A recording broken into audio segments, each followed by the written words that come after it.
দেখো এটুকু পর্যন্ত আমি ভিডিও করছিলাম, যে মিনিট তিনিক হয়েছিল, তারপরে কারেন্ট চলে যায়, তারপরে আমি ভিডিও আর করতে পারিনি।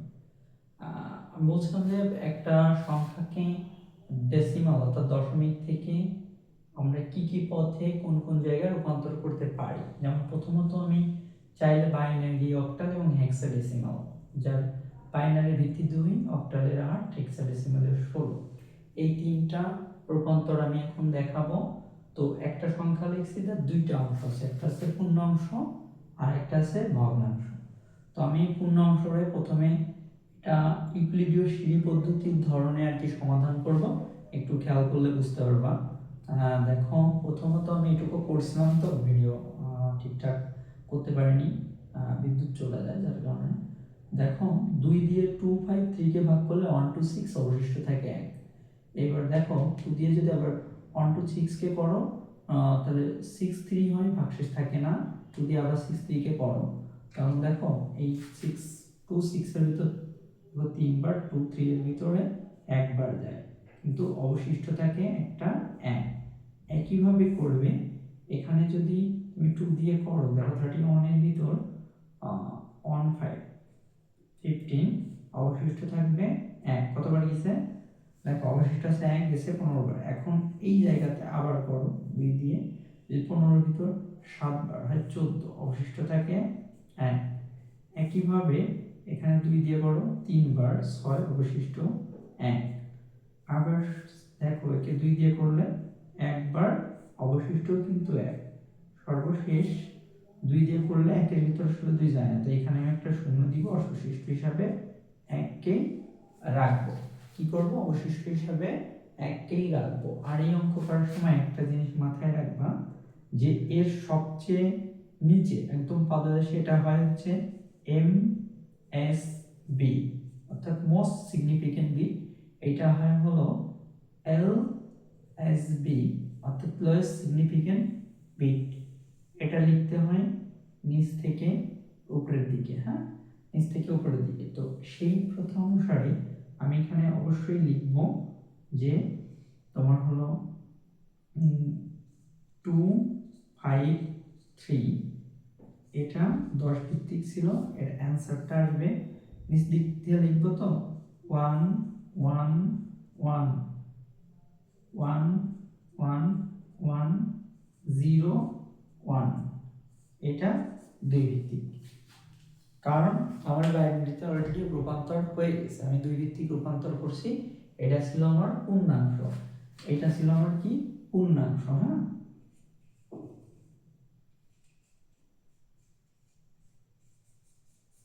এখন এর নিচে আমি ভগ্নাংশটা করে দিই। ভগ্নাংশ,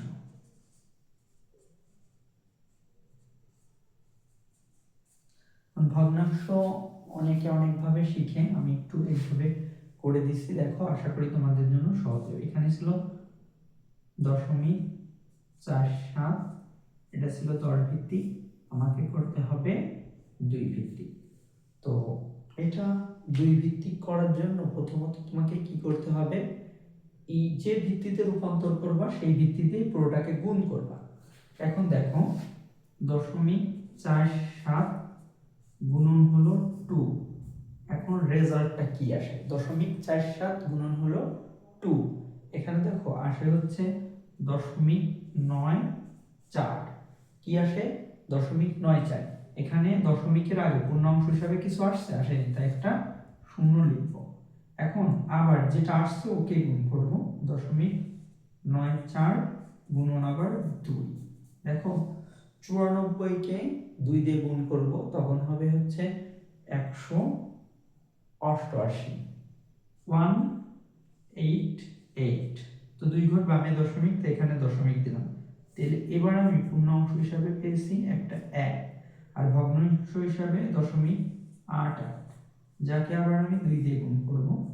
তো দেখো 8 কে যখন তুমি 2 দিয়ে গুণ করবে, তখন দেখো 176 হবে, 176, অর্থাৎ 2 ঘর পরে দশমিক, তাহলে এখানেও পূর্ণাংশ হিসাবে তুমি একটা 1 পেয়েছো। কি পেয়েছো, একটা 1 পেয়েছো। এখন এখন দেখো আবারও ভগ্নাংশ আর পূর্ণাংশ পেয়েছো, তুমি যদি এভাবে করো তাহলে এই বিষয়টা চলমান থাকে। তাই আমি আর বেশি করব না, 3 ঘর করলে না, আমি একটা ডট ডট দিয়ে রাখবো। তো এইটা লেখার সময়ও আমাকে ওই প্রথা অবলম্বন করতে হবে। 0.47 এটা ছিল হলো 10 ভিত্তিক, রূপান্তর করেছি আমি। এটার আবার কিন্তু এমএসবি উপরে হয়, ওই ভগ্নাংশের এমএসবি, এটা নিচের দিকে লিখবে এলএসবি, এলএসবি, অর্থাৎ এটা উপর থেকে নিচে। এখন দেখো দশমিক দিবে 0 1 1, আর যেহেতু এটা চলমান তাই সেই চলমান চিহ্ন আমি দিয়ে রাখবো।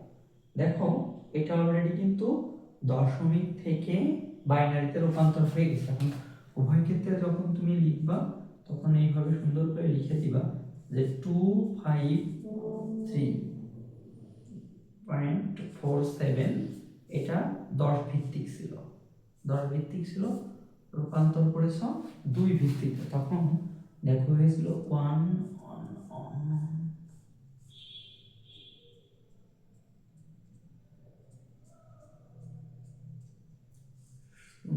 1 দশমিক 011 2 ভিত্তিক। এটা কিন্তু আমার অলরেডি বাইনারিতে রূপান্তর হয়ে গেছে। এখন থাকলো হচ্ছে অক্টাল এবং হেক্সাডেসিমাল। তো আমি এই জিনিসটাকে দ্বিতীয় ধাপে আবার লিখে করতে পারি, যে আবার যেহেতু একই অঙ্কের ভিতরে, তাই আমি আবার অবশ্যই লিখতে পারি। আবার লিখে আমার কি ছিল, যে ছিল হচ্ছে 253.47, যেটা ছিল হলো 10 ভিত্তিতে। আমি এখন করব হচ্ছে 8 ভিত্তিতে, কি দশমিক থেকে অক্টালে রূপান্তর। এর জন্য আমাকে ঠিক একইভাবে ওই আগের মতো করেই করতে হবে, শুধু যেহেতু বাইনারিতে করার জন্য 2 দিয়ে ভাগ করেছিলাম, এখন অক্টালে করার জন্য আমাকে 8 দিয়ে ভাগ করতে হবে। তাহলে পূর্ণাংশের কাজ আমি শুরু করে দিই। 2 5 3, এটা ভাগ হচ্ছে 8। দেখো এটাকে তুমি 8 দিয়ে ভাগ করবে, ওইভাবেই লিখবে। 8 দিয়ে ভাগ করলে দেখো এটার ভিতরে 8 3 8 24, 3 আর এই 1 এখানে নিয়ে আসলে 13 হয়, তার ভিতরে 1 বাজে থাকে 29। তো অবশিষ্ট কত থাকে, দেখো যে অবশিষ্ট থাকে, অবশিষ্ট তুমি হচ্ছে এই 31 বার গেলে এর নিচে হলো 24, 24 3 বার 1 বিয়োগ করে ফেলে এখানে দিলে 13, 13 এর ভিতরে 8 কয়বার যায়, একবার যায়। আর অবশিষ্ট থাকে কত, 5, 8 5 13 না, 5 অবশিষ্ট থাকে। কারণ এটাকে আবার 8 দিয়ে ভাগ করবা, 4 বার দিলে 4টা 32, আমি 3 বার দিব, 3 বার দিলে 3 8টা 24, আর অবশিষ্ট থাকে 7। দেখো এইখানটাতে তুমি যদি 8 দাও, একবার যায় 0 বার, অবশিষ্ট থাকে 3। তো এখানে কিন্তু এম এস বি, এটা হচ্ছে এল এস পি।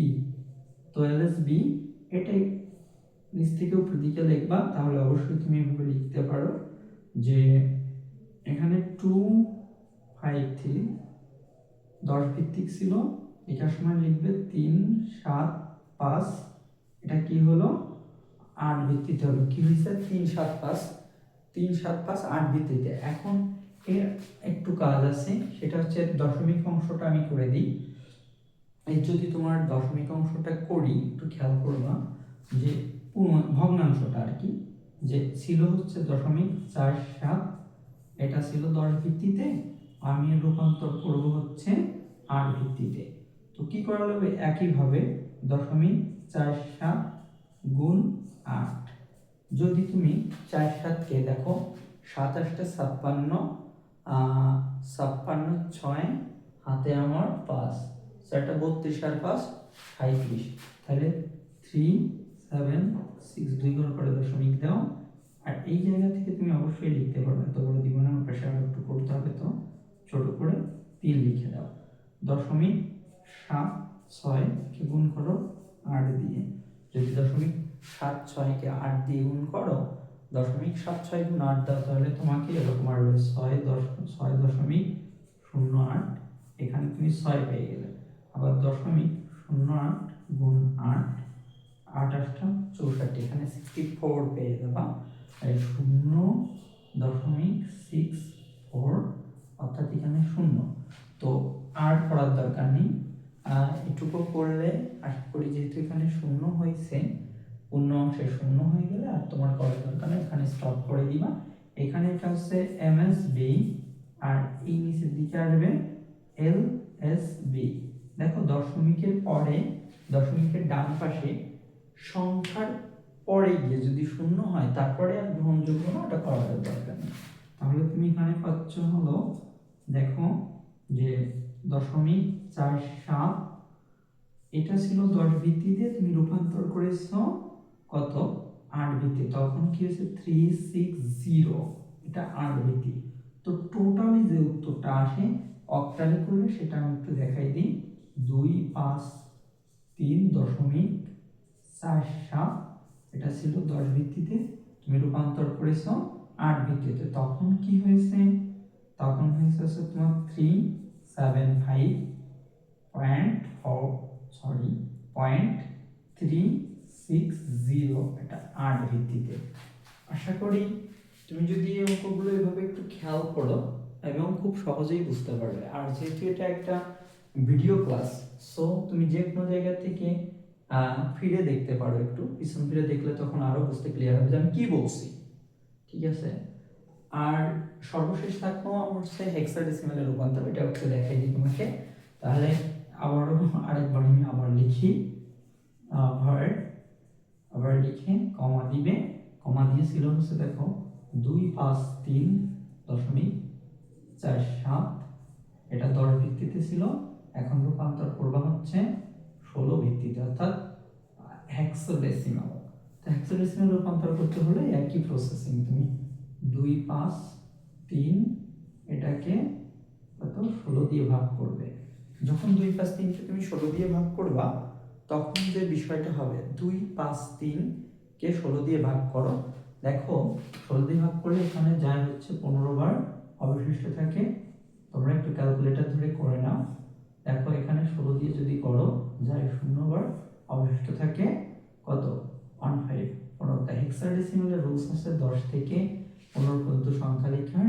তো 10 থেকে 15 পর্যন্ত যে সংখ্যাটা লিখবা সেগুলো A B C D E এর প্রতীকে লিখতে হয়। তো সেইভাবে এটা কিন্তু তোমার D, আর এটা কিন্তু তোমার F, এটা কিন্তু F।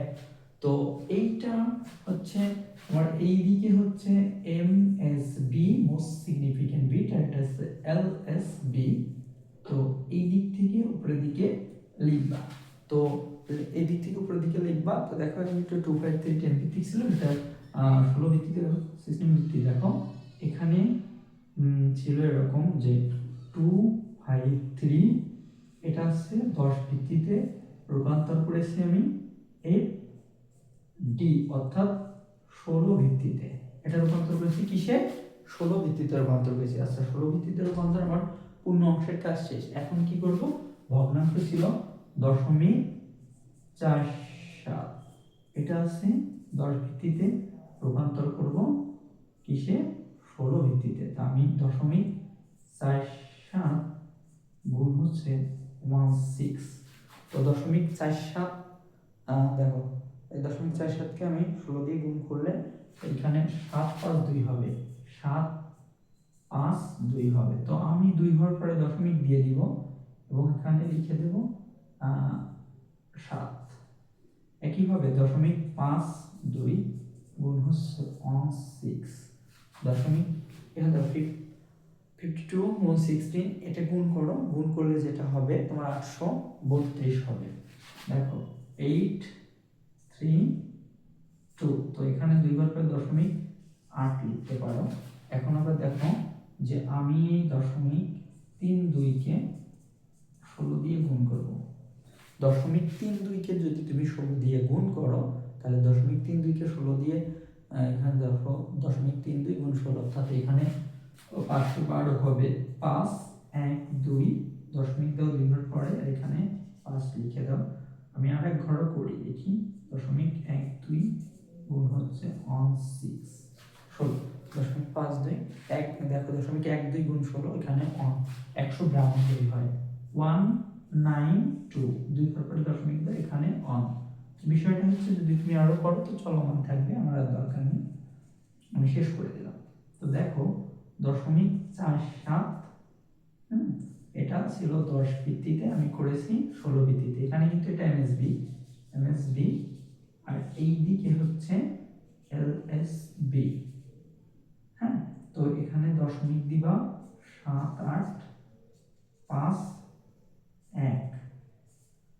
তাহলে পূর্ণাঙ্গভাবে যদি তুমি লেখো তাহলে তোমাকে অবশ্যই লিখতে হবে দশমিক, এখানে 253.47, এটা ছিল 10 ভিত্তিতে, তুমি 16 ভিত্তিতে রূপান্তর করে পেয়েছো এফ ডি। দেখো এফ ডি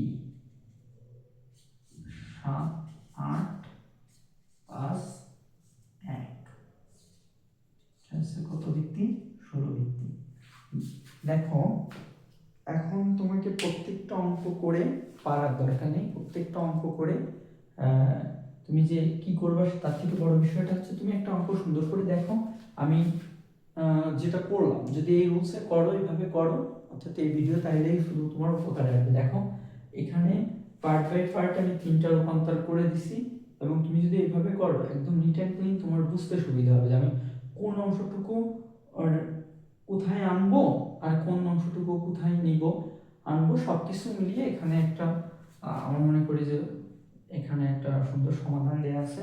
তোমরা ভিডিওটা দেখো, আশা করি তোমাদের উপকার আসবে।